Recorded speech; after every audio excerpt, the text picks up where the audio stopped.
مرد کے لیے عدت نہیں ہے شریعت میں، بلکہ یہ عورت کا وظیفہ ہے کہ وہ عدت کرے، کہ وہ طلاق کے بعد یا شوہر کے انتقال کے بعد وہ گھر سے نہ نکلے،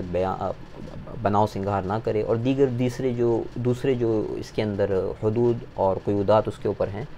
تو وہ عورت کا وظیفہ ہے۔ لیکن مرد کے لیے عدت کا عنوان شریعت میں تو کوئی عدت نہیں ہے، لیکن اس کے اوپر کچھ پابندیاں کسی خاص صورتحال میں ہیں،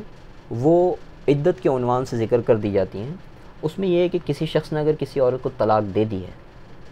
تو جب تک وہ طلاق یافتہ عورت عدت پوری نہیں کر لیتی، تو وہ اس کی سگی بہن سے یا اس کی چچی سے یا اس کی بھانجی وغیرہ سے وہ نکاح نہیں کر سکتا ہے، کیونکہ من وجہن جب طلاق ہو جاتی ہے تو اگرچہ وہ 3 طلاقیں بھی دے چکا ہے، لیکن وہ عورت اس کے نکاح سے مکمل باہر نہیں نکلی، اس کو عدت جب تک پوری نہیں کر لیتی، تو یہ عدت پوری کر لے گی تو پھر وہ اس کے لیے دوسری جگہ نکاح کرنا ہو جائے گا۔ تو یہ پابندی عدت کے عنوان سے مرد کے لیے ذکر کر دی جاتی ہے، لیکن بطور عدت کے لیے مرد کے لیے کوئی تصور نہیں ہے۔ اسی طرح کسی شخص نے 4 نکاح کیے ہیں، اب وہ کسی عورت کو طلاق دے دیتا ہے اپنے نکاح میں سے، تو وہ تب تک